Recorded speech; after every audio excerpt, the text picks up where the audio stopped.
Alright, hello, welcome back everybody. PayPal and Patreon are down below if you want to support me, only do so if you actually can.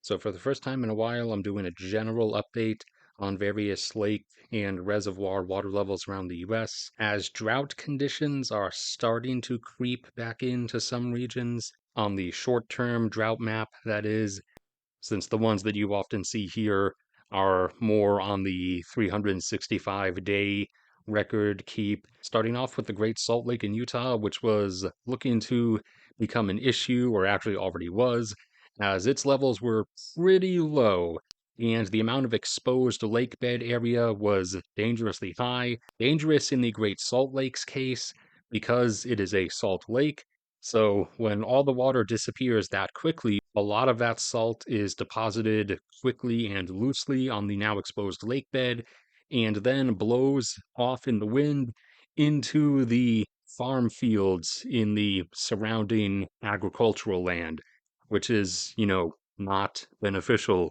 for the agricultural output of those farms. However, praise God, the Great Salt Lake has regained several years of water level loss in just the first half of this year. It went from down around 4,189.5 feet.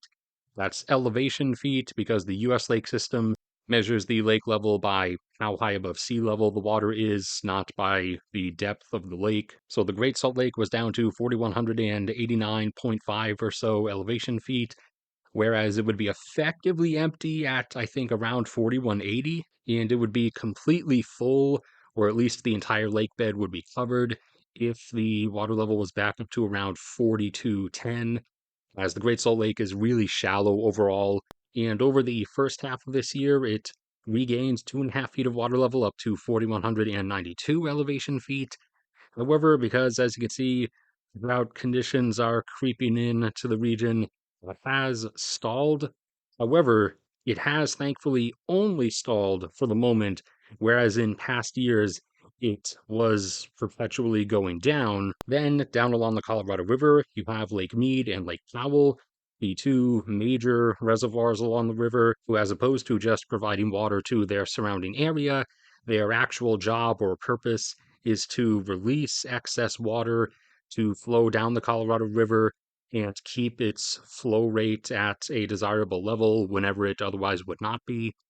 And throughout the entire past 2.5 decades, the Colorado River's flow rate or water level has basically always been at a undesirable level, or would have been if it weren't for Lake Mead and Lake Powell constantly releasing excess water and permanently lowering their water levels further and further, getting down to very dangerous thresholds. Lake Powell, for instance, the one that's further north along the river, almost hit the point where the dam's power generators would have to shut down because the water level would go below the intakes for the turbines. Lake Powell, when full, would be at 3,700 elevation feet.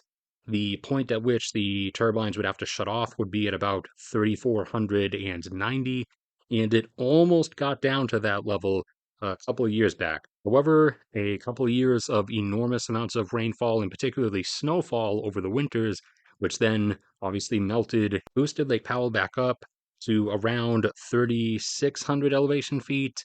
It dropped back down over the course of last year and rebounded to a height of only 3,588 this year. And it has been declining for the last number of weeks, but very slowly, and is now down under 3,585 elevation feet. Lake Mead, meanwhile, when full, like it was decades in the past, would be at about 1,229 or 1,230 elevation feet.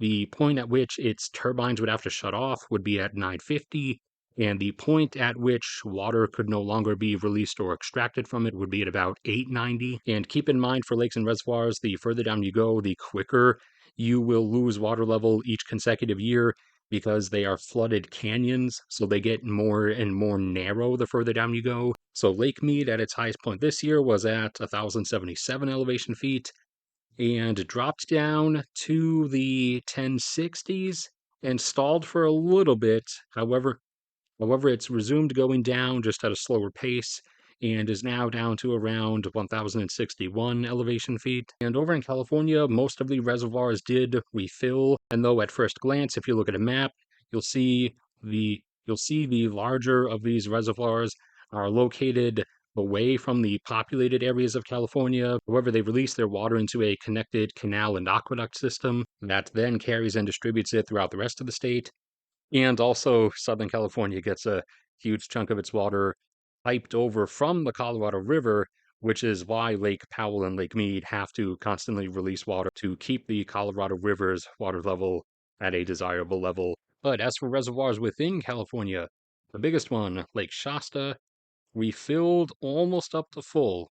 Full would be 1,067 elevation feet. And if you hear loud background noise, that is heavy rain outside. And so far this year, on its declination phase of the year, it has been going down pretty steeply and is down to 1,027 elevation feet. And projecting that out based on the normal amount of time each year that Lake Shasta declines for, it might drop all the way to 980. As for the lowest level at which water can still go through the turbine intakes and go out of the dam, that is at 815. Lake Trinity, nearby to Lake Shasta, would be full at 2,387 elevation feet, and the lowest level it can let out water at is 2,000. It got back up this year to 2,350 and has only thus far declined to 2,336. Lake Orville is full at about 900 feet and got all the way back up to 900 feet. However, is declining pretty fast and is down to 854. And if you run that out over the normal time frame, there looks to be a bad chance that it might drop all the way to 750. And as for how far down it can go before it can no longer run water through the turbines at its dam, that is 640. And it actually did go below that level a number of years back. And the last one of the big ones is the San Luis Reservoir, would be full at 544 elevation feet. And this year it hit a height of 500 and has thus far declined all the way down to under 440, and it reaches its minimum water run through level at about 300 or so.